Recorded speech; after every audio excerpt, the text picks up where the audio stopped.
হাসছে গোপাল, হাসছে গোপাল। যুগের পরে যুগ কেটে যায়, মানুষ তাকে ভোলে না।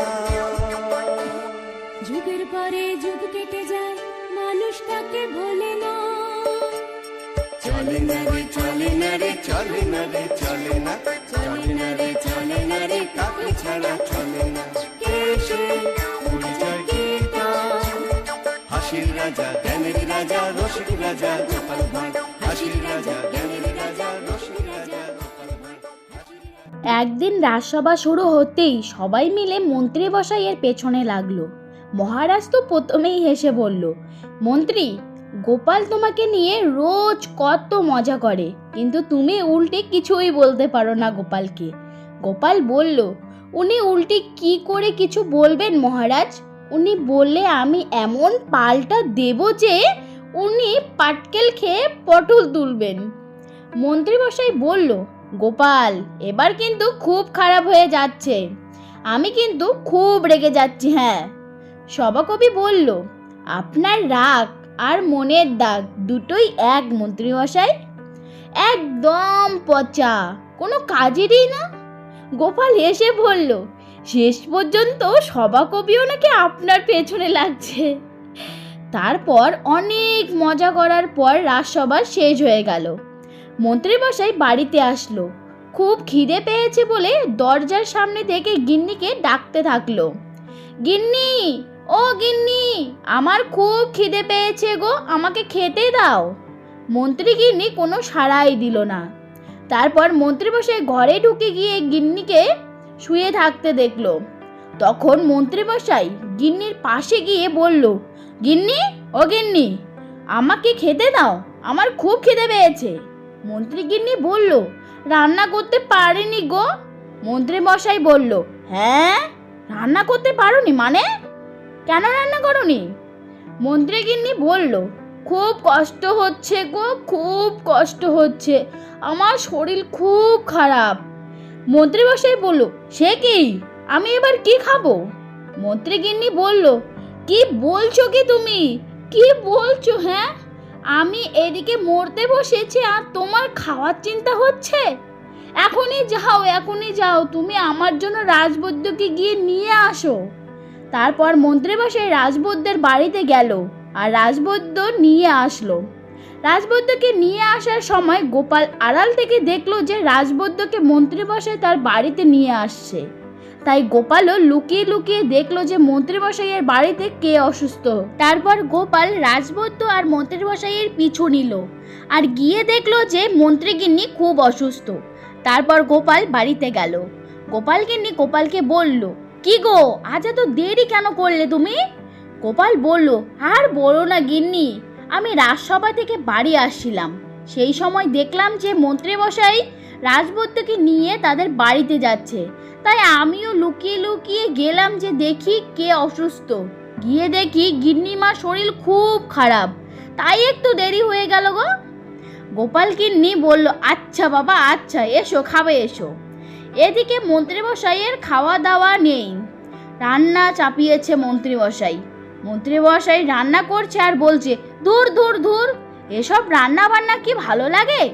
রাজবাড়ির কত কাজ, তারপর বাড়ি এসে রান্না করা, ধুর, ভাল লাগে না, আমি এবার আর একটা বিয়ে করব। এই বলেই মন্ত্রীমশাই রান্না না করে গিন্নির কাছে গেল। গিয়ে গিন্নিকে বলল, গিন্নি, ওঠো ওঠো, চলো, তোমাকে আমি ভালো বৈদ্যর কাছে নিয়ে যাব। মন্ত্রী গিন্নি বলল, কেন গো, এখনই তো রাজবৈদ্য আমাকে এসে দেখে গেল গো। মন্ত্রীমশাই বলল, ছাড়ো তো, ছাড়ো, এই রাজবৈদ্যের ভরসা আমি একদম করি না। মন্ত্রী গিন্নি বলল, তুমি আমাকে নিয়ে এত চিন্তা করো গো। তারপর মন্ত্রীমশাই মন্ত্রীগিন্নিকে গরুর গাড়িতে করে তার বাপের বাড়িতে নিয়ে আসলো। মন্ত্রীগিন্নি বলল, কি গো, তুমি তো বললে যে আমাকে ভালো রাজবৈদ্যের কাছে নিয়ে যাচ্ছ, তুমি আমার বাপের বাড়িতে নিয়ে আসলে কেন? মন্ত্রীমশাই বলল, তোমাকে বাপের বাড়িতে দিতে এসেছি, এখন ওই রুগ্নি গিন্নিকে আমার আর লাগবে না, আমি আবার একটা বিয়ে করব। এই বলে মন্ত্রীমশাই সেখান থেকে চলে গেল। সেদিন দুপুরবেলা গোপাল কিছু ফল নিয়ে মন্ত্রীগিন্নিকে দেখতে এলো। গিয়ে দেখে মন্ত্রীগিন্নি বাড়িতে নেই। গোপাল গিন্নিমার কথা মন্ত্রীকে জিজ্ঞাসা করলো। মন্ত্রীমশাই বলল, গিন্নিকে তার বাপের বাড়িতে রেখে এসেছি, আমি আবার একটা বিয়ে করব। এইরকম রুগ্ন গিন্নিকে আমার বাড়িতে রাখবো না। গোপাল মনে মনে বলল, এই দেখেছো, মন্ত্রীমশাই কোনো দিন শিক্ষা হবে না। যে এতদিন ধরে তার সেবা যত্ন করলো, তার একটু শরীর খারাপ হতে না হতে তার বাপের বাড়িতে রেখে আসলো, আবার বলছে কিনা বিয়ে করবে। গোপাল মন্ত্রীমশাইকে আর একটু উস্কে দেওয়ার জন্য গোপাল বলল, মন্ত্রীমশাই আপনি ঠিকই বলেছেন। মন্ত্রীমশাই বলল, কি আমি ঠিক করছি? সে কি তুমি আমার হয়ে কথা বলছো গোপাল? আহা, শুনেও যে শান্তি। গোপাল বলল, না বলার কি আছে মন্ত্রীমশাই, ঠিক কাজেই তো করেছেন, ঠিক কাজকে তো ঠিক বলতেই হবে, তাই না? এখন কি করবেন আপনি?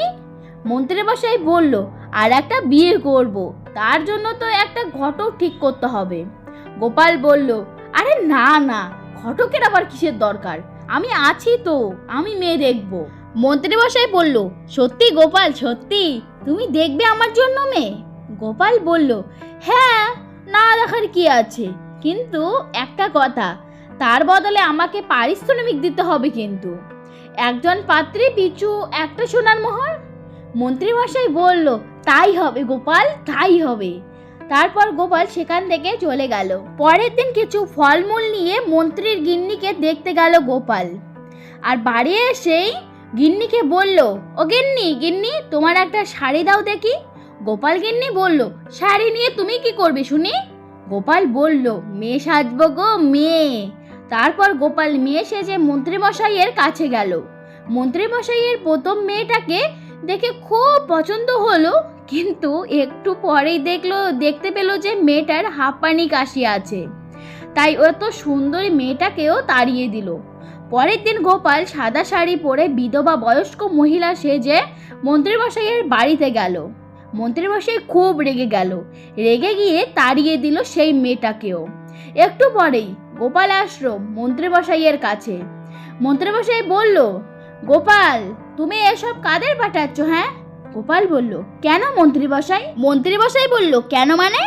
প্রথমে একজন আসলো, তার হাঁপানি আছে, দ্বিতীয়জন আসলো তো বিধবা বয়স্ক। গোপাল বলল, আচ্ছা বেশ, এবার একজন আছে খুব সুন্দরী সুকণ্ঠী, সকালে উঠে আপনি কোকিল কণ্ঠী কথা শুনবেন। মন্ত্রীমশাই এসব কথা শুনে তো খুব খুশি হয়ে গেল। গোপাল বলল, মন্ত্রীমশাই আর কোনো দেখাদেখি নয়, একেবারে বিয়ে। মন্ত্রীমশাই বলল, কি বলছো গোপাল, একেবারে বিয়ে? কি কবে বিয়ে হবে? আমি কবে বিয়ে করব? গোপাল বলল, কালকেই বিয়ে করবেন আপনি, আমি সব কিছু রেডি করে রাখবো, আপনি কিছু মোহর আমাকে দিয়ে দিন, আমি সব কিছু একদম রেডি করে রাখবো, শুধু কালকে গিয়ে বিয়েটা করে নেবেন আপনি। তারপর মন্ত্রীমশাই 50 স্বর্ণ মুদ্রা গোপালকে দিল। গোপাল ওই টাকা দিয়ে মন্ত্রীগিন্নির চিকিৎসা করলো। তারপর গোপাল বিয়ের ব্যবস্থা করলো এবং বিয়ের জায়গাটা খুব সুন্দর করে ফুল দিয়ে সাজিয়ে দিল। মন্ত্রীমশাই আর অপেক্ষা করতে না পেরে সকাল সকাল রেডি হয়ে বিয়ে করতে চলে গেল।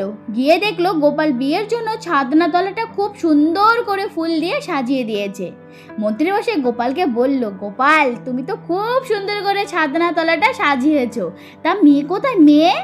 গোপাল বলল, মেয়ে সেজে গুজে আসছে, একটু অপেক্ষা করুন না, ছাদনা তলাটা আগে তো বসুন। মন্ত্রীমশাই বলল, হ্যাঁ হ্যাঁ হ্যাঁ হ্যাঁ, ছাদনা তলায় বসি আমি। তারপর মন্ত্রীমশাই ছাদনা তলায় পা দিতে না দিতেই মন্ত্রীমশাই একটা গর্তের মধ্যে পড়ে গেল এবং মন্ত্রীমশাইয়ের পা ভেঙে গেল। মন্ত্রীমশাই বলল, গোপাল আমার বিয়ে কখন হবে? গোপাল বলল, মন্ত্রীমশাই আপনার তো পা ভেঙে গেছে, কেই বা আপনাকে বিয়ে করবে? কোনো মেয়ে আপনাকে আর বিয়ে করবে না। আপনি যেমন রুগ্ন মেয়েকে বাড়িতে রাখতে চান না, তাহলে ভালো মেয়ে আপনাকে বিয়ে করবে কেন? মন্ত্রীমশাই বলল, গোপাল আমার পুরনো বউকে চাই। তারপর মন্ত্রীমশাই এবং গোপালগিন্নির বাপের বাড়িতে গেল। মন্ত্রীগিন্নি দরজা খুলে বলল, কি গো, কেউ বিয়ে করলে না বুঝি? মন্ত্রীমশাই বলল, ও গিন্নি, বাড়ি চলো না গো গিন্নি। তারপর মন্ত্রীমশাই মন্ত্রীগিন্নিকে নিয়ে বাড়িতে আসলো। আর এতদিনে তো মন্ত্রীগিন্নি সুস্থ হয়ে গেছিল, তাই মন্ত্রীগিন্নি মন্ত্রীমশাইয়ের সেবা করতে লাগলো আর দুষ্টুমি করে ভাঙা পায়ে একটু ব্যথা দিল। তো বন্ধুরা, গোপাল ভাঁড়ের এই ছোট্ট গল্পটা কিরকম লাগলো বলো। যদি ভালো লাগে অবশ্যই লাইক কমেন্ট শেয়ার করবে আর সাবস্ক্রাইবটা অবশ্যই করবে। দেখা হচ্ছে নেক্সট কোনো ভিডিওতে, ততক্ষণে তোমরা সবাই খুব খুব খুব ভালো থেকো। Thanks for watching, tata.